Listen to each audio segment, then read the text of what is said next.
Welcome to the Dolton Public Library District Black History Month reading. My name is Jan Lachey, and I will be reading about Fannie Lou Hamer. Fannie Lou Townsend was born in Montgomery County, Mississippi, to Luella and James Lee Townsend. She was the youngest of 20 children. Her parents were sharecroppers in the Mississippi Delta area. Fannie began working in the fields when she was just 6 years old. In 1940, she married Perry Hamer and worked alongside him at W.D. Marlowe's plantation outside Ruleville in Sunflower County, Mississippi. Since Fannie could read and write, she earned the job of time and record keeper for the plantation. In 1961, Hamer entered the hospital for a minor procedure and was given, without her consent, a hysterectomy, a procedure so common to blacks in the South, perpetrated by white doctors, that it was referred to as a Mississippi appendectomy. There would be no natural children for the Hamers. This forced sterilization was only one injustice that set her on the path to the Mississippi civil rights movement. The second was on August 31st, 1962. Hamer traveled with other students to Indianola, Mississippi, to register to vote in a voting rights meeting organized by the Student Nonviolent Coordinating Committee, also known as the SNCC. Hamer and one other person were allowed to fill out an application and take a literacy test. Requirements for registration at the time. Both failed. On the way home, the police pulled their bus over and arrested the driver, stating that the bus was too yellow. When Hamer got home, she was told by W.D. Marlowe to withdraw her application to vote or be fired. She refused. She was fired, but her husband had to remain on the plantation until the end of the harvest. This incident was noticed by SNCC Field Secretary Bob Moses, who saw her as a leader. He proceeded to involve Fannie in SNCC conferences as a speaker.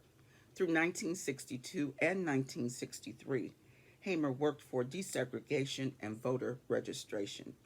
She also became involved in relief work by distributing donated food and clothing to poor Delta residents. On June 9, 1963, Hamer and several others were returning home from a pro-citizenship conference in Charleston, South Carolina, when they were arrested for sitting at the whites-only counter at a gas station. In jail, they were beaten by police, who also forced other black inmates to beat Fannie and the others using blackjack weapons. Hamer endured damage to her eyes, legs, and kidneys, injuries that would afflict and torment her for the remainder of her life. In 1964, Hamer ran for Congress as the Mississippi Freedom Democratic Party candidate, challenging veteran Democratic Congressman Jamie Whitten. Although unsuccessful, her challenge against the established congressman set a precedent against the pro-segregation Democratic Party.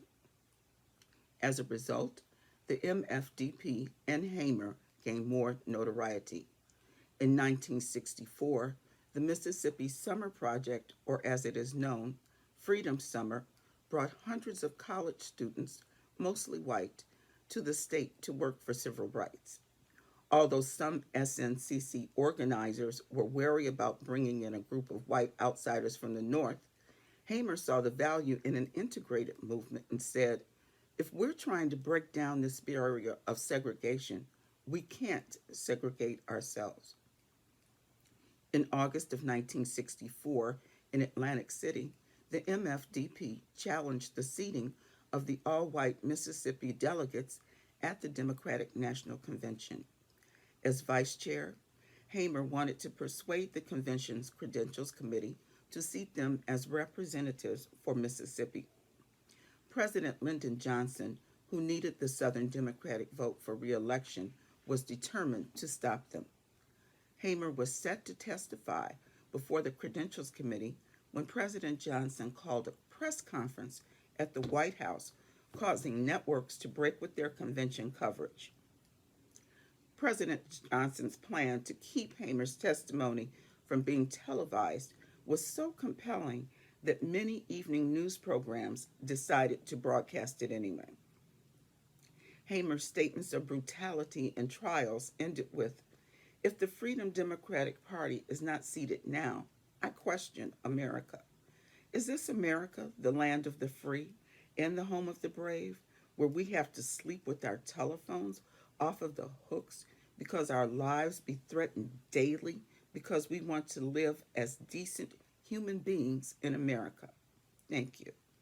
The MFDP was awarded 2 seats at the table.